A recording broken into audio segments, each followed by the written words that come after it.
Hola, soy el doctor Íñigo Gómez Ojinaga y este es mi canal, Hacia un nuevo paradigma médico. Bienvenidos. Bueno, hoy vamos a entrar a saco directamente en este vídeo. Venga, hay algo que nos acompaña, sobre todo a los médicos, desde hace muchísimo tiempo, y parece que es una especie de tema tabú o que nadie quiere afrontarlo de una manera clara para ver qué hay detrás. Me estoy refiriendo a las remisiones espontáneas de enfermedades. Todos sabemos que hay gente, y los médicos también lo sabemos, un porcentaje pequeño de gente con diagnósticos de enfermedades graves que, estando muy avanzadas en un momento determinado, estos pacientes detienen el proceso e involuciona. Esa enfermedad que desde la medicina oficial de los últimos 120 años se atribuye a como que es algo que tú no puedes conscientemente evitar, que mala suerte, o que es algo genético, o que es vete a saber qué. Eso que se ha generado, que tu cuerpo físico está manifestando, que se supone que, según todos los estudios científicos con evidencia científica contrastada, cuando llegan a un cierto nivel inevitablemente te conducen al fallecimiento. Resulta que hay gente que es capaz de detener el proceso y de involucionarlo. Yo he conocido a algunos pacientes que han hecho esto y he sido afortunado en ver algún caso que otro de estos muy llamativos en la consulta. Bien, el planteamiento es el siguiente.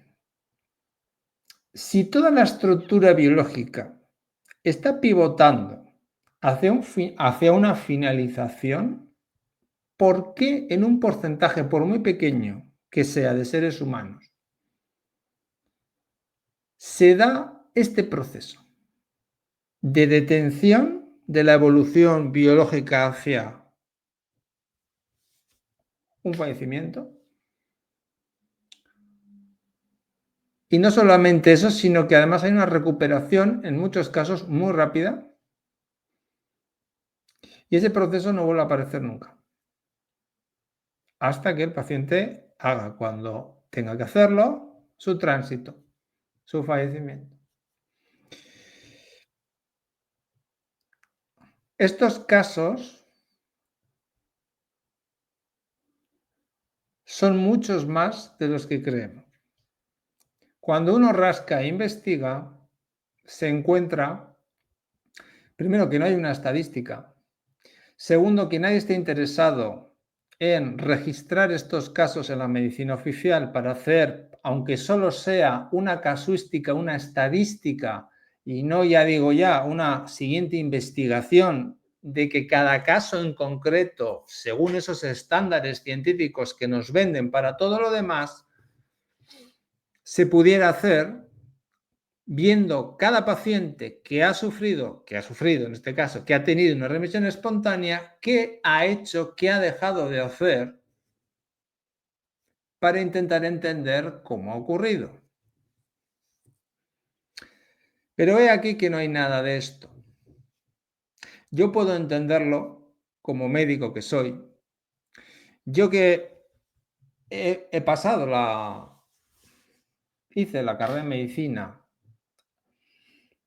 aunque no hice después la especialidad, pero puedo entender perfectamente que el sistema se ocupa, por un lado, de dogmatizarte para pensar de una determinada manera en la carrera, de insistir en unas líneas de pensamiento, en las cuales esto no entra. Y claro, cuando tú piensas de una determinada manera, haces muy difícil que esa experiencia aparezca en tu vida. Entonces, ¿por qué hay tan pocos oncólogos y tan pocos médicos que escuchan los testimonios de sus pacientes? Porque primero, ellos no, en el fondo, en su inconsciente, no quieren que aparezcan estos testimonios. Ahora os diré por qué. Y el paciente, además, percibe en lo sutil que ir a contárselo al médico en la mayoría de las veces es una pérdida de tiempo. Así de triste. ¿Por qué el médico realmente en su inconsciente no quiere afrontar este tipo de experiencias o que vengan estos pacientes? Porque después de tantos años de estudio, de sacrificio, de horas y horas empollando como un bestia, de un montón de cosas, cuando llegas ya a empezar a trabajar y a tener años y experiencia y no sé qué, no sé cuánto, de repente un caso de estos hace que se tambalee todo tu sistema de creencias. Pero las experiencias siguen estando ahí. Las experiencias no desaparecen. Esa gente sigue ahí vivita y coleando diciéndote, yo lo hice, o yo, aunque no sepa cómo, lo conseguí.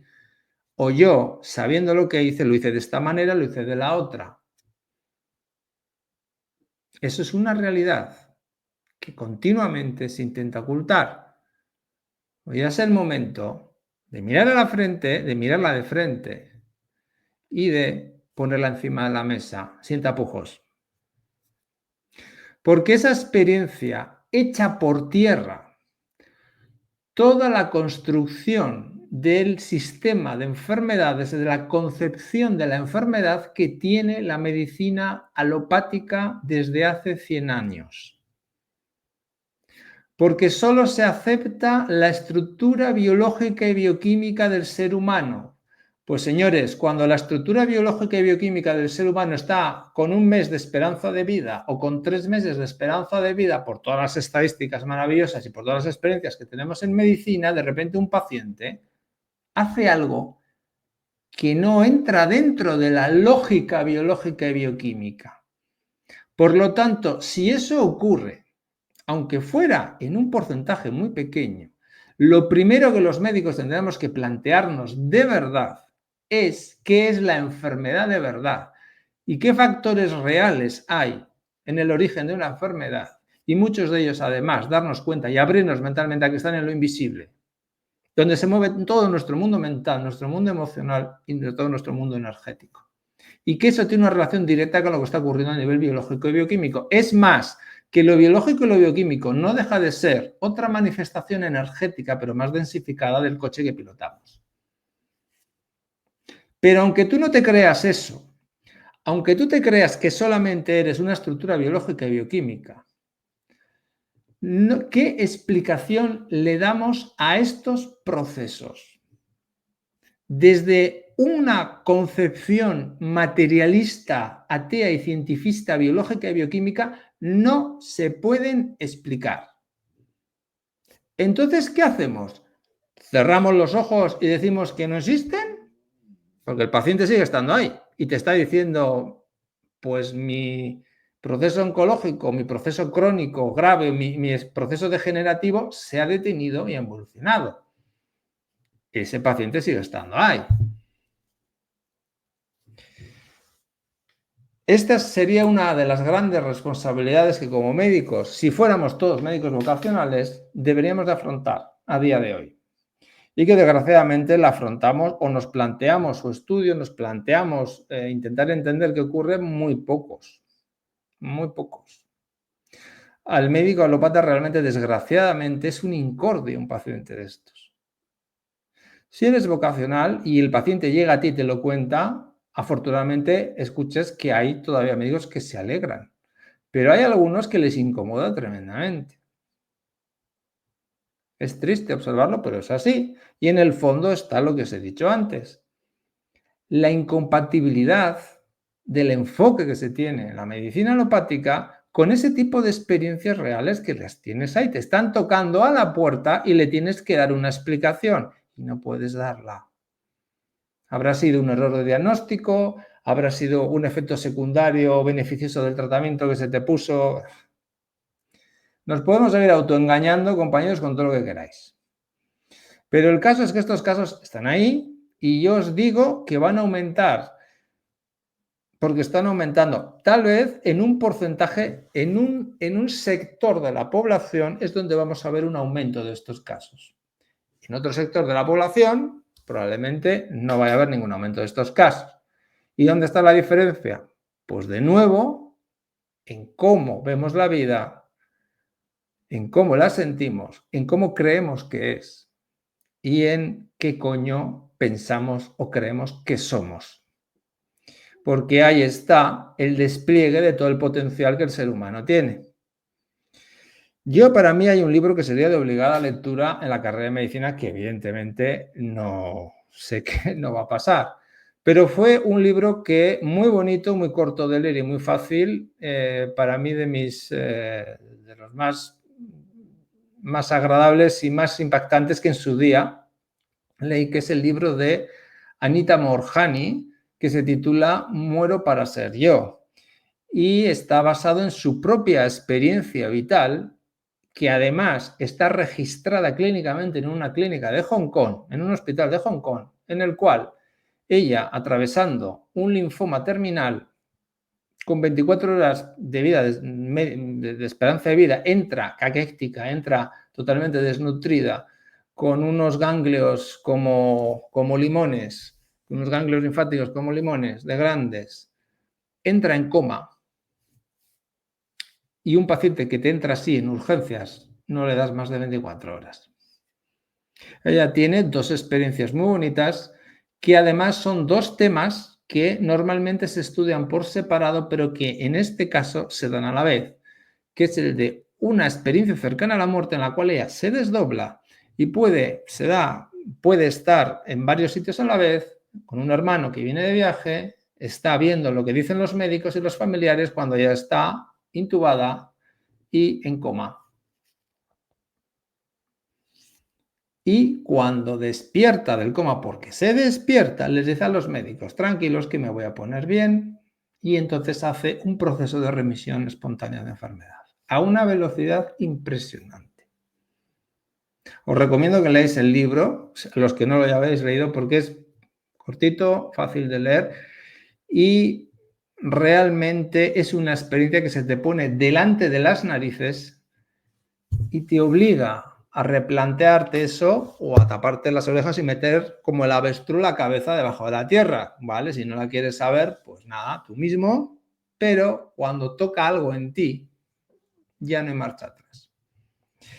Así que este es un mensaje que yo lanzo a la profesión médica.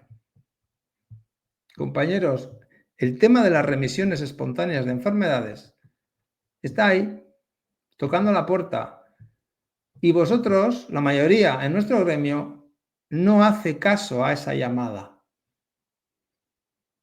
Es de las llamadas más potentes que puedes tener para replantearte todo lo que estás haciendo. Claro, eso da mucho miedo, porque significa que si eso está ocurriendo y si yo acabo enterándome de qué hay detrás, entonces todo lo que llevo haciendo 20, 25, 30 años, ¿qué pasa con todo eso? ¿No ha servido para nada? Bueno, eso es un riesgo que hay que correr, pero yo creo sinceramente que si nos metemos de cabeza con ese y otros temas y sacamos todo el jugo y nos metemos sin miedo a ver lo que realmente hay, quitándonos creencias mentales del medio, realmente el beneficio que a medio y largo plazo vamos a tener va a ser inmenso. Así que yo animo a que este tema se tenga en cuenta y a la gente en general también, que tenga en cuenta que esto está ahí y que si unos lo han conseguido, significa que todos tenemos en potencia la capacidad de generar ese tipo de procesos. Que no son más que un proceso de autosanación, lo que pasa es que cuando está ya una enfermedad muy avanzada. Y esos procesos también los hacemos cuando la enfermedad es mucho más leve o entendemos mentalmente que es más leve. Sin embargo, el proceso es el mismo. Lo que pasa es que nosotros con nuestras creencias mentales no lo vemos igual. Y solamente es un tema de enfoque. Es un tema de el proceso de autosanación es el mismo, lo que pasa que cuando nos enfrentamos a alguien con una enfermedad mucho más avanzada, mucho más grave, no lo vemos exactamente igual. Sin embargo, la transmutación, el proceso de transmutación es el mismo. Así que quitémonos los miedos, las resistencias y abordemos las cosas como son. Como se nos están poniendo, dejemos de mirar para otro lado y cogemos el toro por los cuernos. Eso para los de mi profesión. Y a la gente normal, os animo a que leáis de todo esto, que tanto el tema de las experiencias cercanas a la muerte como el tema de las remisiones espontáneas son temas apasionantes. Las remisiones espontáneas, ahora mismo todavía se habla menos, el de las experiencias cercanas a la muerte ya tiene una gran difusión en los últimos años, pero yo os animo a que os metáis aquí y busquéis toda la información que podáis. Porque esto nos abre la puerta de una manera bastante potente a ese concepto que muchos estamos divulgando desde hace tiempo de la verdadera capacidad que tenemos como seres humanos de autosanación. Porque es algo inherente al ser humano, al alma del ser humano. Es algo que traemos de serie, somos capaces de hacer esos procesos y lo único que tenemos es primero que creernos que es posible que ocurra para que encontremos cada uno de nosotros la manera en la que cada uno de nosotros puede desencadenar esos procesos. Ahí es donde está la prueba, el aprendizaje y la aportación al colectivo. Muy bien, pues vamos a dejarlo aquí de momento. Un fuerte abrazo a todos. Hasta el próximo vídeo. Fuerza y honor. Que Dios os bendiga a todos, amigos.